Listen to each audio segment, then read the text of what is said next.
तो दर्शकों, अभी हमारे साथ जुड़े हैं रालोद के वरिष्ठ नेता विक्रम राणा जी। इनसे बात करेंगे और जानने की कोशिश करेंगे कि इस बयानबाजी के बाद इनका क्या पक्ष है, ये क्या कहना चाहते हैं। राणा जी, स्वागत है आपका। धन्यवाद। बस अच्छा राणा जी, जिस तरह की बयानबाजी चल रही है, अभी हमने कुछ देर पहले पूर्व विधायक वीरपाल लाठी जी से भी बात की, उन्होंने भी अपने बात कही, कार्यकर्ताओं से उन्होंने अपील भी की। आप इस तरह के बयानबाजी को किस तरीके से देखते हैं? ये आदरणीय लाठी जी, आज वर्तमान में ये सोशल मीडिया का युग है और इतने बड़े नेता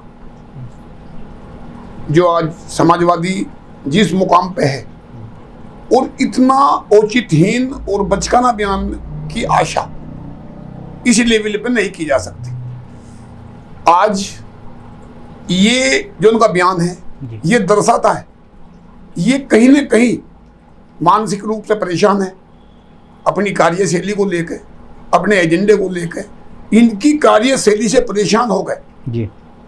आदरणीय जयंत जी ने एक निर्णय लिया, यूपीए छोड़ के एनडीए में आए और आज जिस तरह कौशल विकास मंत्रालय में चौधरी चरण सिंह जी और पंडित दीनदयाल उपाध्याय की नीतियों को धरातलीय क्रियान्वयन चौधरी जयंत जी कर रहे हैं और पूरे देश में लोकल को वोकल बनाने का एक जो सपना है जी। जो आम आदमी आम लोगों को रोजगार देने का एक सपना है, लोगों को स्किल इंडिया बना के विकसित भारत का एक सपना है, उसका धरातलीय क्रियान्वयन हो रहा है। तो कहीं ना कहीं अखिलेश यादव मानसिक रूप से परेशान है और ये इस तरह की बयानबाजी उसी का घोतक है। इसकी पार्टी में और भी इससे पहले एक रासन ने एक बयान दिया था जी। ये अपने दल की नीति तय नहीं करती, वे लोक दल की नीति तय करेंगी।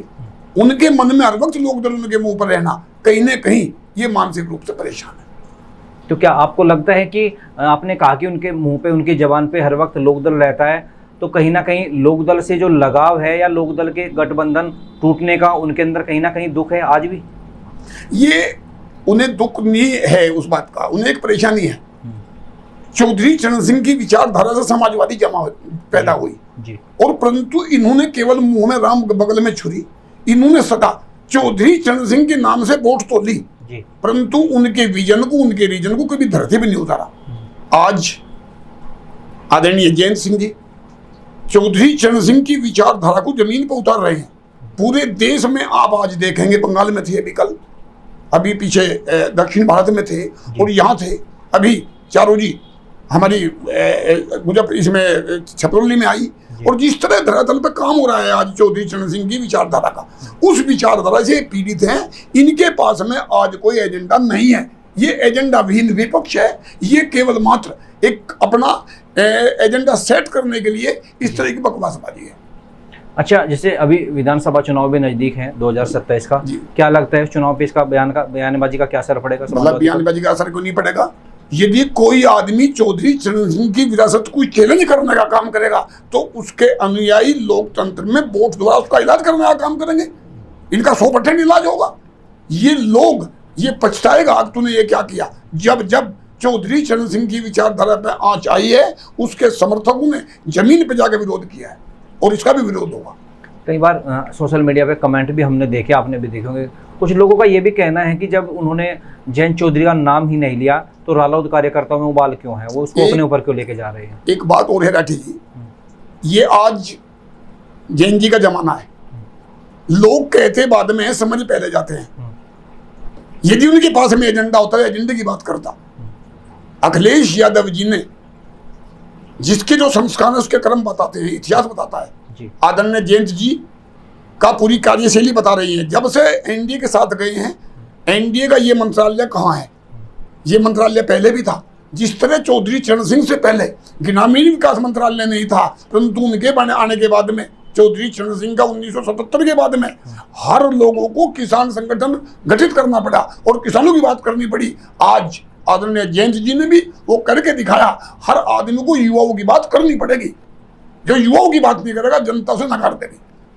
आपने बिल्कुल ठीक कहा। कहीं ना कहीं अब जो एक युवाओं का दौर है, युवाओं वो अभी फिलहाल दिखाई भी दे रहा है, क्योंकि उसका नतीजा अभी झारखंड में दिखाई दिया, उससे पहले दिल्ली के जंतर मंतर पे भी दिखाई दिया। तो क्या अब जो राजनीतिक पार्टियां हैं वो युवाओं को लुभाने के लिए, युवाओं को आकर्षित करने के लिए योजनाएं लेकर आएगी?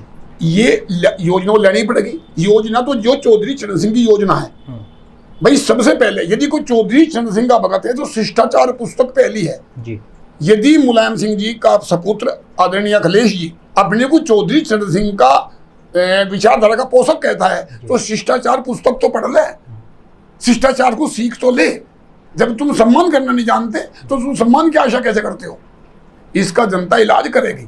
तो 27 में क्या लग रहा है? 27 में क्या होगा? 27 में एनडीए की सरकार बनेगी, योगी बाबा के नेतृत्व में एनडीए की सरकार बनेगी। जयंत जी का जो विजन है, चौधरी चरण सिंह का जो विजन है वो धरातल पे आएगा और पूर्ण बहुमत की सरकार उत्तर प्रदेश में पुनः गठित होगी। चलिए, शुक्रिया हमारे चैनल के माध्यम से दर्शकों तक अपनी बात पहुंचाने के लिए और कार्यकर्ताओं तक भी अपनी बात पहुंचाने के लिए। तो दर्शकों, कहीं ना कहीं अभी राणा जी ने कहा है कि अखिलेश यादव जो है वो मानसिक रूप से परेशान चल रहे हैं, क्योंकि उनकी ज़बान पर हर वक्त जो राष्ट्रीय लोकदल का नाम उनके रहता है या उनके जो पार्टी के नेता हैं उनकी ज़बान पर भी राष्ट्रीय लोकदल का नाम रहता है। तो कहीं ना कहीं ये दर्शाता है कि वो राष्ट्रीय लोकदल से कहीं ना कहीं डरे हुए हैं, घबराए हुए हैं और उनको चिंता ये सता रही है कि राष्ट्रीय लोकदल अब धीरे धीरे करके उनकी पार्टी को पछाड़ते हुए आगे बढ़ रहा है। तो शुक्रिया, आप भी कमेंट करके बताइए और कि राणा जी ने जो अपने विचार रखे वो उनसे आप कितने सहमत हैं और आपका क्या मत है। नमस्कार।